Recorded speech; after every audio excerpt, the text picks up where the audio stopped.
जय श्री राधे गोविंद। हमारी किशोरी जी हम सब पर अपनी कृपा बनाए रखे। आज हम आपको इस वीडियो में भगवान श्री गणेश जी से जुड़ी कुछ ऐसी ही रोचक और मनमोहक कथाएं सुनने जा रहे हैं जिसके बारे में बहुत ही कम ही लोग जानते होंगे हैं, जिनका वर्णन अनेक ग्रंथों में मिलता है।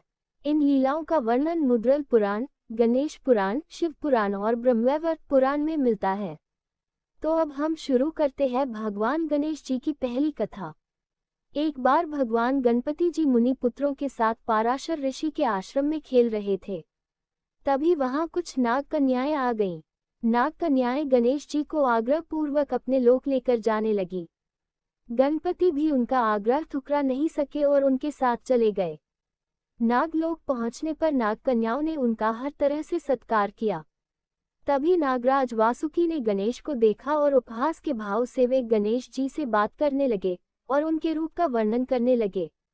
उनकी बातों को सुनकर गणेश को क्रोध आ गया और उन्होंने वासुकी के फन पर पैर रख दिया और उनके मुकुट को भी स्वयं पहन लिया। वासुकी की दुर्दशा का समाचार सुन उनके बड़े भाई शेषनाग आ गए। उन्होंने गर्जना की कि किसने मेरे भाई के साथ इस तरह का व्यवहार किया है।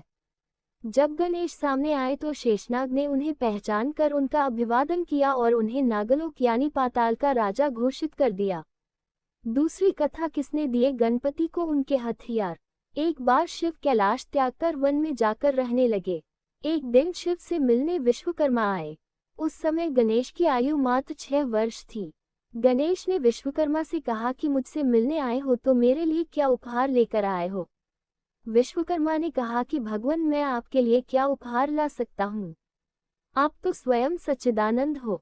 विश्वकर्मा ने गणपति का वंदन किया और उनके सामने भेद स्वरूप कुछ वस्तुएं रखीं जो उनके हाथ से बनी हुई थीं। ये वस्तुएं थीं एक तीखा अंकुश, पाश और पद्म। ये आयुध पाकर गणपति को बहुत प्रसन्नता हुई। इन आयुधों से सबसे पहले 6 साल के गणेश ने अपने मित्रों के साथ खेलते हुए एक दैत्य वृकासुर का संहार किया था। तीसरी कथा जब गणपति ने चुराया ऋषि गौतम की रसोई से भोजन। एक बार बाल गणेश अपने मित्र मुनि पुत्रों के साथ खेल रहे थे। खेलते खेलते उन्हें भूख लगने लगी। पास ही गौतम ऋषि का आश्रम था। ऋषि गौतम ध्यान में थे और उनकी पत्नी अहिल्या रसोई में भोजन बना रही थी। गणेश आश्रम में गए और अहिल्या का ध्यान बढ़ते ही रसोई से सारा भोजन चुरा कर ले गए और अपने मित्रों के साथ खाने लगे। तब अहिल्या ने गौतम ऋषि का ध्यान भंग किया और बताया कि रसोई से भोजन गायब हो गया है। ऋषि गौतम ने जंगल में जाकर देखा तो गणेश अपने मित्रों के साथ भोजन कर रहे थे। गौतम उन्हें पकड़कर माता पार्वती के पास ले गए। माता पार्वती ने चोरी की बात सुनी तो गणेश को एक कुटिया में ले जाकर बांध दिया। उन्हें बांधकर पार्वती कुटिया से बाहर आई तो उन्हें आभास होने लगा जैसे गणेश उनकी गोद में हैं, लेकिन जब देखा तो गणेश कुटिया में बंधे दिखे। माता काम में लग गईं। उन्हें थोड़ी देर बाद फिर आभास होने लगा जैसे गणेश शिवगणों के साथ खेल रहे हैं। उन्होंने कुटिया में जाकर देखा तो गणेश वहीं बंधे दिखे। अब माता को हर जगह गणेश दिखने लगे, कभी खेलते हुए, कभी भोजन करते हुए और कभी रोते हुए। माता ने परेशान होकर फिर कुटिया में देखा तो गणेश आम बच्चों की तरह रो रहे थे। वे रस्सी से छूटने का प्रयास कर रहे थे। माता को उन पर अधिक स्नेह आया और दयावश उन्हें मुक्त कर दिया। चौथी कथा जब गणपति ने किया सारे देवताओं को यज्ञ में निमंत्रित।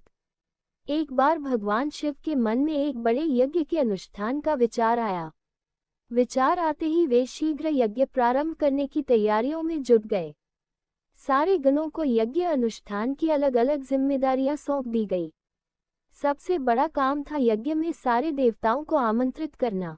आमंत्रण भेजने के लिए पात्र व्यक्ति का चुनाव किया जाना था जो समय रहते सभी लोकों में जाकर वहां के देवताओं को ससम्मान निमंत्रण दे आए। ऐसे में किसी ऐसे व्यक्ति का चयन किया जाना था जो तेजी से जाकर ये काम कर दे, लेकिन भगवान शिव को ये भी डर था कि कहीं आमंत्रण देने की जल्दी में देवताओं का अपमान न हो जाए। इसलिए उन्होंने इस काम के लिए गणेश का चयन किया। गणेश बुद्धि और विवेक के देवता हैं। वे जल्दबाजी में भी कोई गलती नहीं करेंगे। ये सोचकर शिव ने गणपति को बुलाया और उन्हें समस्त देवी देवताओं को आमंत्रित करने का काम सौंपा। गणेश ने इस काम को सहर्ष स्वीकार किया, लेकिन उनके साथ समस्या ये थी कि उनका वाहन चूहा था जो बहुत तेजी से चल नहीं सकता था। गणेश ने काफी देर तक चिंतन किया कि किस तरह सभी लोकों में जाकर आदरपूर्वक सारे देवताओं को यज्ञ में शामिल होने का आमंत्रण दिया जाए। बहुत विचार के बाद उन्होंने सारे आमंत्रण पत्र उठाए और पूजन सामग्री लेकर ध्यान में बैठे शिव के सामने बैठ गए। गणेश ने विचार किया कि यह तो सत्य है कि सारे देवताओं का वास भगवान शिव में है। उनको प्रसन्न किया तो सारे देवता प्रसन्न हो जाएंगे। ये सोचकर गणेश ने शिव का पूजन किया और सारे देवताओं का आह्वान करके सभी आमंत्रण पत्र शिव को ही समर्पित कर दिए।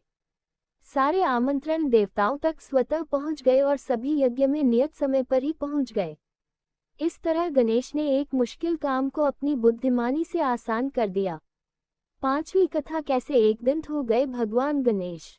ब्रह्मवैवर्त पुराण के अनुसार भगवान विष्णु के अवतार परशुराम शिव के शिष्य थे। जिस फरसे से उन्होंने 17 बार क्षत्रियों को धरती से समाप्त किया था, वो अमोघ फरसा शिव ने ही उन्हें प्रदान किया था। 17 बार क्षत्रियों को हराने के बाद ब्राह्मण परशुराम शिव और पार्वती के दर्शन के लिए कैलाश पर्वत पर गए। उस समय भगवान शिव शयन कर रहे थे और पहरे पर स्वयं गणेश थे। गणेश ने परशुराम को रोक लिया। परशुराम को क्रोध बहुत जल्दी आता था। वे रोके जाने पर गणेश से झगड़ने लगे। बात बात में झगड़ा इतना बढ़ गया कि परशुराम ने गणेश को धक्का दे दिया। गिरते ही गणेश को भी क्रोध आ गया। परशुराम ब्राह्मण थे, सो गणेश उन पर प्रहार नहीं करना चाहते थे। उन्होंने परशुराम को अपनी सूंड से पकड़ लिया और चारों दिशाओं में गोल गोल घुमा दिया। घूमते घूमते ही गणेश ने परशुराम को अपने कृष्ण रूप के दर्शन भी करवा दिए। कुछ पल घुमाने के बाद गणेश ने उन्हें छोड़ दिया। छोड़े जाने के थोड़ी देर तक तो परशुराम शांत रहे। बाद में परशुराम को अपने अपमान का आभास हुआ तो उन्होंने अपने फरसे से गणेश पर वार किया। फरसा शिव का दिया हुआ था, सो गणेश उसके वार को विफल जाने नहीं देना चाहते थे। ये सोचकर उस वार को उन्होंने अपने एक दांत पर झेल लिया। फरसा लगते ही दांत टूटकर गिर गया। इस बीच कोलाहल सुनकर शिव भी शयन से बाहर आ गए और उन्होंने दोनों को शांत करवाया। तब से गणेश को एक ही दांत रह गया और वे एक दंत कहलाने लगे। छठी कथा जब शनि ने देखा गणेश को। वैसे तो गणेश की गज आकृति को लेकर सबसे ज्यादा सुनी सुनाई जाने वाली कथा तो यही है कि पार्वती ने नहाने से पहले एक बालक की आकृति बनाकर उसमें प्राण डाल दिए और उसे पहरे पर बैठा दिया, जिसका सिर शिव ने काटा था, और फिर पार्वती के क्रोध को शांत करने के लिए एक हाथी के बच्चे का सिर जोड़ दिया। लेकिन कुछ पुराणों में इसके अलग अलग संदर्भ भी मिलते हैं। ब्रह्मवैवर्त पुराण में कथा कुछ अलग ही है। कथा कुछ ऐसी है कि एक बार भगवान शिव के शिष्य शनिदेव कैलाश पर्वत पर आए। उस समय शिव ध्यान में थे तो शनिदेव सीधे पार्वती के दर्शन के लिए पहुंच गए। तब पार्वती बालक गणेश के साथ बैठी थी। बालक गणेश का मुख सुंदर और हर तरह के कष्ट को भुला देने वाला था। शनिदेव आंखें नीची किए पार्वती से बात करने लगे। पार्वती ने देखा कि शनिदेव किसी को देख नहीं रहे हैं, वे लगातार अपनी निगाहें नीची किए हुए हैं। पार्वती ने शनिदेव से पूछा कि वे किसी को देख क्यों नहीं रहे हैं, क्या उनको कोई दृष्टि दोष हो गया है। शनिदेव ने कारण बताते हुए कहा कि उन्हें उनकी पत्नी ने शाप दिया है कि वो जिसे देखेंगे उसका विनाश हो जाएगा।